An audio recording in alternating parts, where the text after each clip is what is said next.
annagu odayaalahaan wixii taariikh ah ama waxqabada dad baa iskale ooba ka hadlay ama ka hadli doona waxay waa iska mahadcelin iyo duca weeye waxa odayaashu ay meeshaan oo kale ku leeyihiin mar raba inaan hadalka badiyo awalan horta dadka meeshaan maanta isugu yimid ee sharafta badan qof walba waxaan ku salaamayaa taytalkiisa iyo magaciisa salaanta islaamka magacooda ma tirin karo haddaan hadda tiriyo waxaa laga yaabaa kuwa badan inaan ka tago iloobo marka waxaan leeyahay qof kasta maskabka iyo maqaamka uu leeyahay baan ku salaamayaa salaanta islaamka assalaamu calaykum bacda alsalaan wax badan baa laga sheekeeyey waxaa la yidhi dekedaan saasaa loo soo qabtay saasaa la soo yidhi anigu hal kelmadoo mahmahan hadalkayga ku soo darayaayo waxaa la yidhi caanan ninkii lahaa la yaqaano qofkii rabaa ha sido taariikhda waa la og yahay dadka meeshaan lafdhabarta ama u ah ama juhdiga geliyey ama maskaxda geliyey ama haddii ilaahay kuu ronya ama nabadgelyo hadday tahay saxaafad hadday tahay farxaan oo kale hadda aniga wuxuu igu jiraa dadka ugu mudan maxaa yeelay wuxuu gaarsiinayaa waxa halkaa ka socda meelo fogfog iyo meelo dhowdhowintaba boorka oo kale awal baan ka hadlo waxaan idhi ha loo sameeyo taalladii SYL oo kale ha loo waxeeyo waxaa laga yaabaa in la yidhaahdo odagu odayaasha saaxiibadiis wey ma ahan waxaan is leeyahay way astaahilaan waa meeshaan ka yidhi aanan ninkii lahaa la yaqaano ninkii rabaa ha sido aad baan ugu mahad celinaynaa dadkii maskaxda iyo maalka geliyey maantay garacad markabkii saddexaad baa ku soo xirtay waa loo jeedaa waxaa la yidhi ninku jecella xogtaa og ninku nacabna xogtaa og ninkii jeclaa inay saan noqoto maanta xogteeda waa og yahay ninkii nabcaana waa og yahay waxaan leenahay marka waa meeshaasoo looga sii dhowaado dadka waxaanu u sheegaynaa ummaddanna daawanaysa anigoo ku hadlaya afka odayaasha deegaanka garacad waa u jeedaan maanta dekedeedii mudug waa u jeedaan puntland waa u jeedaan waxay ku tillaabsatay ninkii hore aan uga qayb qaadano waxaan leenahay yaan lagaa dheerayna ku soo dhowow lagaama xigo meeshaad degi lahayd meesha aad haddii la ku ganacsan lahayd intuba diyaar weeye dadka ugu wanaagsan baa degan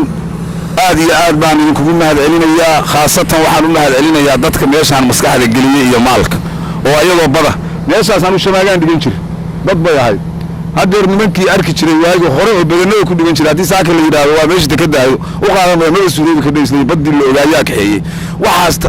awoodda alle iyo maskax iyo maal dad isku keenay baa kaxeebay saasaana walba guusha loo gaari karaa waxaan leeyahay ku soo dhowaada garacad gurigiinni weeye meeshii nabdeed weeye meeshii waxqabad weeye meeshii horumarka weeye ilaahay baa mahadda iska leh maalin kastoo waa nabadgelyahay baryo ilaah baa mahad iska leh maalin kastoo waa nabadgelyahay baryana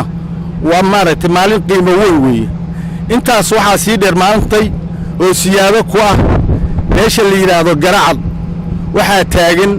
dekedda garacad laba markab baa taagan cid kasta waa daawanaysaa waa arki kardhaa waxa weeye laba markab baa saakay dekedda garacad ku xidhan alxamdulilaahi rabbialcaalamiin meeshaas ilaahay baa na gaadhsiiyey awooddaa iska leh cid allaale ciddii ku soo tabacdayna aad iyo aad bay u mahadsan tahay xafladda waa inoo furan tahay cid walba waxaan leenahay soo dhowaada madaxda maaragtay ciidamada madaxda maamulka dekedda madaxda maaragtay nabadoonnada iyo culummada cid kasta waa maaragtay waa soo dhowaynaynaa bahda saxaafadda meeshaan waxaa ku jira iska leh maaragtay madax saraah oo maaragtay darajo gaara leh oo taallooyin iyo aad naga mudan inaan u dhisno aad iyo aad baad u mahadsantihiin aniga warkuyguma badna saakay waxaan leeyahay soo dhowaada cid kasta waxaan leeyahay soo dhowaada waxaan weeye xafladdii waa furan tahay maanta waxaan taagannahay dekedda garacad sidaa arkaysaan marxalado badan oo kala duwan bay soo martay maantay waxaa bilowday meeshii ugu dambaysay higsigeedii labadaa markab baa taagan waad arkaysaan waa maraakiibtii saddexaad insha allahu tacaala kan afraad iyo kan shanaad iyo kan lixaadna waa ku soo xihan doonaa waxaan maanta halkaan rabnaa inaannu aad uga mahad celinno inta mudan oo dhammaan ilaa heer soomaaliyeed ilaa heer puntland dhammaantood boqolkiiba boqol waxaan u mahad celinaynaa dadka u soo dhabarabeeyey meesha tan inay soo bilaabaan haddana ilaa xilligaa wadaan rabana inay ka guulaystaan iyadoo ah deked caalami ah waxaan leenahay saa allahu khayr aad baa u mahadsantihiin waan idin mahad celinaynaa waxaa ugu horeeya madaxdii Puntland oo kala horeysay oo hadda uu madaxweyne ka yahay Saciid Cabdullaahi Deni kana horeeyay Cabdiweli Cali Gaas kaalinta lixaad kale way ka qaateen haddaan nahay ummadda Soomaaliyeed ama gaar ahaan gobolka Mudug khaas ahaan degmada Jiriiban waxaan aad ugu mahad celinaynaa madaxda kala duwan oo Puntland oo maanta uu joogo Saciid Cabdullaahi Deni kana horeeyay oo shaqadeeda uu kala wareegay Cabdiweli Cali Gaas gacantana ay ku hayeen dad u qalma oo aad iyo aad aan insha Allah taala rajaynayna inaanu taaladahaba u dhisi doono waa guddiga ka soo shaqeeyay dekedan iyo cidii dhaqaalaha ku bixisay iyo cidii gacan siisay iyo cidii caloosha ka rabtay iyo cidda maanta daawan doonto oo soo dhaweynaysa intaba waanu mahad celinaynaa maanta waxaan joognaa meeshii loo socday hadafkii loo socday baan joognaa waxaan leenahay ummadda Soomaaliyeed dhammaantiin ku soo dhawaada dekada Garaaca ummadda Soomaaliyeed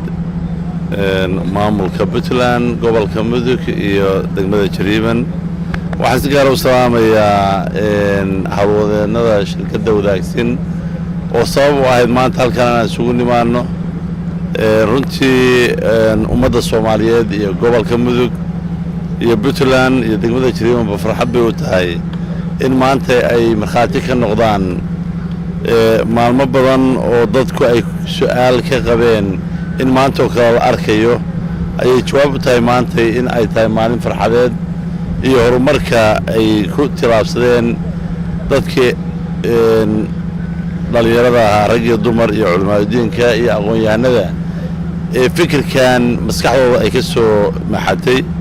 maanta waa markabkii saddexaad oo ku soo xirta dekada Garacad markab ahaan waa kii labaad iyo taagii